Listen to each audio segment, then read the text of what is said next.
दोस्तों, आपने India post payments bank के बारे में ज़रूर सुना होगा।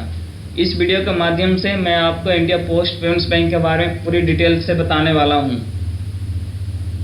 पूरी जानकारी के लिए वीडियो को अंत तक देखें। दोस्तों, इस वीडियो के माध्यम से आपको जानने को मिलेगा कि इंडिया पोस्ट पेमेंट्स बैंक क्या है, इसमें अकाउंट ओपन करने से क्या बेनिफिट है, इंडिया पोस्ट पेमेंट्स बैंक में अकाउंट ओपन करने पर क्या फैसिलिटीज़ मिलेगी, इसमें अकाउंट ओपन करने के लिए क्या क्या ज़रूरी है, इसमें अकाउंट कहां से ओपन करवा सकते हैं, इंडिया पोस्ट पेमेंट्स बैंक की सर्विस लेने पर कितने चार्जेस देने पड़ेंगे।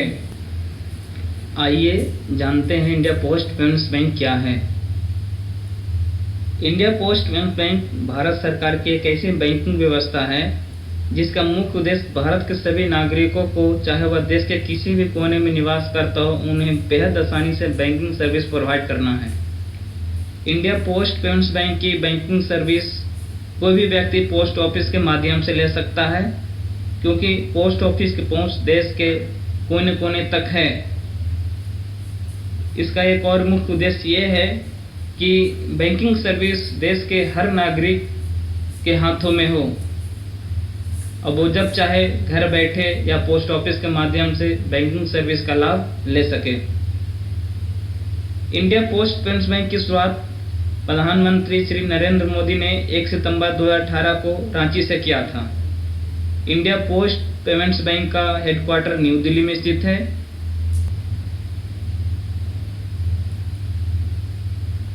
इंडिया पोस्ट पेमेंट्स बैंक में होने वाले हर ट्रांजैक्शन आरबीआई के देखरेख में होता है, यानी कि इंडिया पोस्ट पेमेंट्स बैंक को आरबीआई रेगुलेट करता है। अब बात करते हैं इंडिया पोस्ट पेमेंट्स बैंक के सुविधाएं क्या हैं और इसके क्या लाभ हैं। दोस्तों, यह एक 100% सरकारी बैंक है जिसमें आपका पैसा बिल्कुल सुरक्षित रहता है। इसकी जिम्मेदारी केंद्र सरकार लेती है। इंडिया पोस्ट पेमेंट्स बैंक की बैंकिंग सर्विस आप पोस्ट ऑफिस के माध्यम से ले सकते हैं या आईपीपीबी के मोबाइल ऐप के माध्यम से भी ले सकते हैं। इंडिया पोस्ट पेमेंट्स बैंक में सेविंग अकाउंट, करेंट अकाउंट तथा अन्य तरह के अकाउंट भी खुलवा सकते हैं। India post payments bank mobile banking, SMS banking, missed call banking तथा डोर स्टेप बैंकिंग की सुविधाएं देती है। इंडिया पोस्ट पेमेंट्स बैंक के अकाउंट के माध्यम से आप बिलों का भुगतान भी तथा रिचार्ज भी कर सकते हैं, जैसे बिजली बिल जमा करना, पानी बिल जमा करना, गैस बिल जमा करना, इंश्योरेंस प्रीमियम जमा करना, लोन जमा करना, साथ साथ फोन रिचार्ज करना, केबल टीवी रिचार्ज करना, डीटीएच रिचार्ज करना भी कर सकते हैं। इसमें सबसे बड़ी खासियत ये है कि आप केंद्र सरकार द्वारा या राज्य सरकार द्वारा दी गई डीबीटी की भी सुविधा आप इस अकाउंट में ले सकते हैं। इतना ही नहीं, इंडिया पोस्ट पेमेंट्स बैंक के माध्यम से आप post office PPF account, post office RD account, post office Sukanya Samriddhi account तथा पोस्ट ऑफिस सेविंग अकाउंट में भी पैसे ऑनलाइन जमा करवा सकते हैं। इसके साथ ही साथ इंडिया पोस्ट पेमेंट्स बैंक के माध्यम से आप आईएमपीएस, एनईएफटी, आरटीजीएस, यूपीआई तथा एईपीएस की सर्विस का लाभ ले सकते हैं। एईपीएस के माध्यम से आप किसी भी नेशनलाइज्ड बैंक से पैसे या तो पोस्ट ऑफिस जाकर निकाल सकते हैं या किसी डाकिये के माध्यम से उसे अपने घर पर बुला करके भी निकाल सकते हैं। आईपीपीबी देश का ऐसा पहला बैंक है जो डोर टू डोर यानी डोर स्टेप बैंकिंग की सर्विस प्रोवाइड करता है। मतलब कि आप किसी भी पोस्ट ऑफिस के पोस्टमैन को घर पर बुला करके भी आईपीपीबी के सर्विस का लाभ घर बैठे ले सकते हैं। आइए अब बात करते हैं इंडिया पोस्ट पेमेंट्स बैंक में कितने तरह का अकाउंट खुलवा सकते हैं। इंडिया पोस्ट पेमेंट्स बैंक में आप regular saving account, digital saving account, basic saving account तथा करेंट अकाउंट ओपन करवा सकते हैं। आइए अब बात करते हैं रेगुलर सेविंग अकाउंट की। रेगुलर सेविंग अकाउंट में कई तरह के फीचर्स हैं। इस अकाउंट को 10 साल से ज़्यादा उम्र का कोई भी व्यक्ति ओपन करवा सकता है। इस अकाउंट को ओपन करने के लिए आपको सिर्फ आधार नंबर देना होगा। इस अकाउंट को आप जीरो बैलेंस से भी ओपन करवा सकते हैं। इसमें मिनिमम बैलेंस रखने की भी कोई सीमा नहीं है, लेकिन आप अधिक से अधिक इस अकाउंट में 1 लाख रुपया से ज़्यादा नहीं रख सकते हैं। अगर 1 लाख रुपए से ज़्यादा आपके अकाउंट में जमा है तो यह दिन के अंत तक आपके पोस्ट ऑफिस सेविंग अकाउंट में ट्रांसफ़र हो जाएगा। Post office saving account regular saving account से लिंक किया जाता है। इसके लाभ में कहा जाए तो इस अकाउंट के माध्यम से आप bills payment, recharge, IMPS, NEFT, RTGS, UPI तथा APS की सारी सुविधाओं का लाभ ले सकते हैं।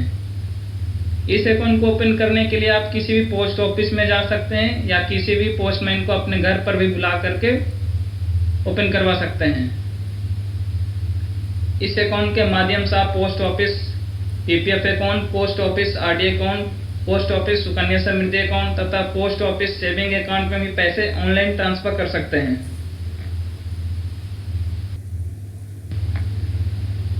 अब बात करते हैं डिजिटल सेविंग अकाउंट की। इस अकाउंट को 18 साल से ज़्यादा उम्र का कोई भी व्यक्ति घर बैठे खोल सकता है। इस अकाउंट को आप स्वयं इंडिया पोस्ट पेमेंट्स बैंक के मोबाइल ऐप के माध्यम से भी घर बैठे ओपन कर सकते हैं। इंडिया पोस्ट पेमेंट्स बैंक का मोबाइल ऐप IPPB के नाम से एंड्रॉयड फ़ोन यूजर को गूगल प्ले स्टोर पर तथा आईफोन यूजर को ऐप स्टोर पर फ्री में उपलब्ध है। इस अकाउंट में आप रेगुलर सेविंग अकाउंट की तरह सारी सुविधाओं का लाभ ले सकते हैं। डिजिटल सेविंग अकाउंट करने के 1 साल के अंदर आपको फुल KYC करवानी होती है। अगर आप फुल KYC नहीं करवा पाएंगे तो यह अकाउंट 1 साल के बाद बंद हो जाएगा। फुल KYC करवाने के लिए आप या तो पोस्ट ऑफिस जा सकते हैं या तो किसी पोस्टमैन को अपने घर पर भी बुला सकते हैं। फुल KYC करवाने के बाद आपका digital saving account regular saving account में ट्रांसफ़र हो जाएगा, जिससे इसमें और कई तरह के लाभ मिल जाएंगे। अब बात करते हैं बेसिक सेविंग अकाउंट की। Basic saving account IPPB regular saving account की तरह ही होता है। इसमें रेगुलर सेविंग अकाउंट द्वारा दी जाने वाली सारी सुविधाएं होती है।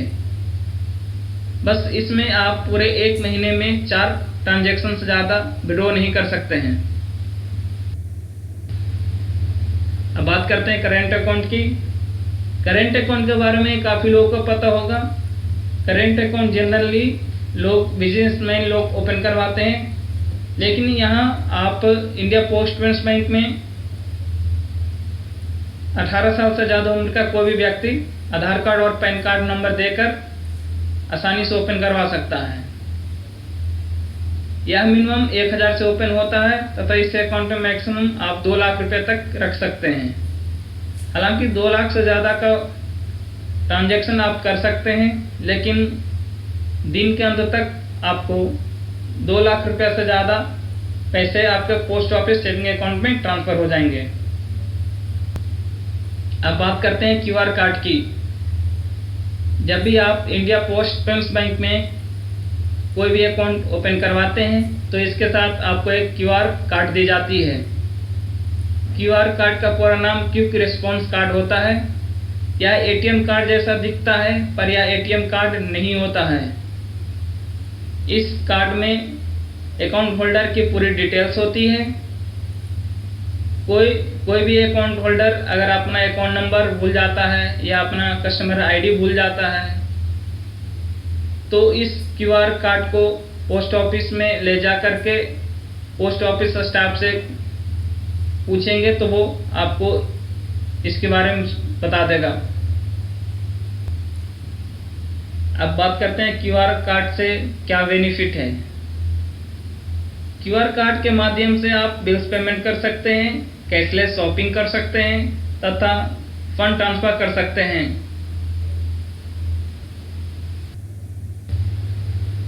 अब बात करते हैं चार्जेज की। बहुत सारे लोगों को चार्जेस के बारे में नहीं पता होता है। इसके चार्जेस सिर्फ मनी ट्रांसफ़र पर ही लगते हैं। अगर आप इंडिया पोस्ट पेमेंट्स बैंक में अकाउंट ओपन करवाते हैं तो जिस दिन से अकाउंट ओपन होते हैं उस दिन से 90 दिन तक अगर आप 500 रुपये तक फंडिंग करते हैं तो यह चार्जलेस होता है, यानी कि इस पर कोई भी चार्ज नहीं देना होगा। वहीं अगर आप इंडिया पोस्ट पेमेंट्स बैंक से इंडिया पोस्ट पेमेंट्स बैंक के किसी दूसरे अकाउंट में पैसे ट्रांसफ़र करते हैं तो आपको कोई भी चार्ज नहीं लगेंगे।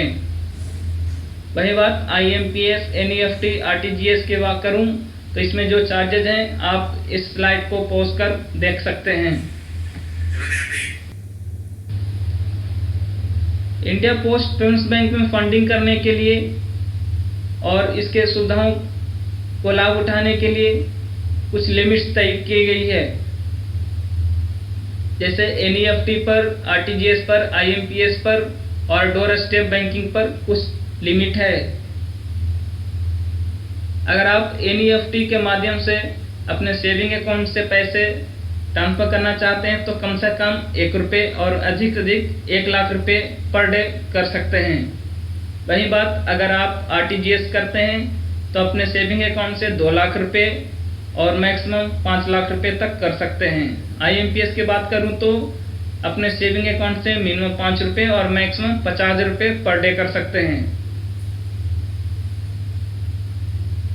वहीं अगर आप NEFT, IMPS अपने करेंट अकाउंट के माध्यम से करते हैं तो NEFT मिनिमम ₹1 और मैक्सिमम 1 लाख रुपए और पूरे दिन भर में 2 लाख रुपए की फंडिंग कर सकते हैं। वही बात IMPS की करूं तो आप मिनिमम ₹5 और मैक्सिमम 50,000 रुपए और पूरे दिन भर में 2 लाख रुपए अपने करेंट अकाउंट से फंडिंग कर सकते हैं।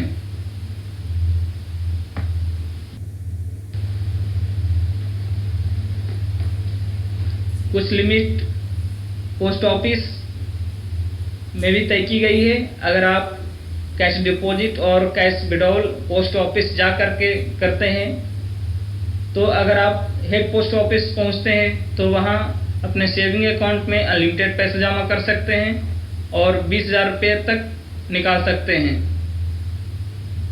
अगर आप किसी सब पोस्ट ऑफिस में जाते हैं तो अपने सेविंग अकाउंट में अनलिमिटेड डिपॉजिट कर सकते हैं और मैक्सिमम 20,000 रुपये तक निकाल सकते हैं। अगर ब्रांच ऑफिस विजिट करते हैं तो कैश डिपॉजिट 5,000 कर सकते हैं और कैश विड्रॉवल 5,000 कर सकते हैं। वही बात करूं GDS की यानी ग्रामीण डाक सेवक यानी पोस्टमैन की तो अपने सेविंग अकाउंट में 5,000 रुपये जमा कर सकते हैं और 5,000 ही निकाल सकते हैं। वही बात अगर करेंट अकाउंट की करूं तो हेड पोस्ट ऑफिस में डिपॉजिट की सीमा नहीं है और विड्रॉवल की 20,000 तक मैक्सिमम सीमा है। सब पोस्ट ऑफिस में भी आप अपने करेंट अकाउंट में अनलिमिटेड जमा करवा सकते हैं और मैक्सिमम 20,000 ही निकाल सकते हैं। वही बात ब्रांच ऑफिस की करूं तो आप मैक्सिमम 20,000 जमा करवा सकते हैं और मैक्सिमम 20,000 ही निकाल सकते हैं। वहीं पोस्टमैन के माध्यम से आप मैक्सिमम 20,000 जमा कर सकते हैं और मैक्सिमम 20,000 ही निकाल सकते हैं। यह ट्रांजैक्शन पर डे के हिसाब से है। NEFT, RTGS, IMPS की सर्विस का लाभ लेने के लिए कुछ दिन और कुछ समय तय की गई है। जैसे कि NEFT, अगर आप NEFT का लाभ लेना चाहते हैं तो आप पूरे दिन ले सकते हैं। दिन भर 24 घंटे आप इसका इस्तेमाल कर सकते हैं और मंडे टू सैटरडे यूज कर सकते हैं, जिसमें आपको संडे और जिस दिन बैंक हॉलीडे रहता है उस दिन इसकी सर्विस नहीं मिलेगी। वही बात RTGS की करूं तो आप मंडे से सैटरडे इसका लाभ ले सकते हैं और सेकंड सैटरडे और बैंक हॉलीडे जिस दिन बैंक बंद रहते हैं उस दिन इसकी सर्विस नहीं मिलेगी और यह सुबह 8 बजे से लेकर शाम को 5:45 तक इस्तेमाल कर सकते हैं। अगर बात IMPS की करूं तो IMPS का लाभ आप किसी भी दिन कर सकते हैं, चाहे वो संडे हो चाहे बैंक हॉलीडे हो, और यह सुविधा आपको 24 घंटा मिलेगी। दोस्तों, IPP भी बहुत कम समय में बहुत तेजी से ग्रोथ किया है और इसे भविष्य का बैंक कहा जा रहा है। तो मैं भी रिकमेंडेड करूंगा कि आप भी IPP में अकाउंट जरूर खुलवाएं। इस वीडियो को पूरा देखने के लिए धन्यवाद। चैनल सब्सक्राइब करें ताकि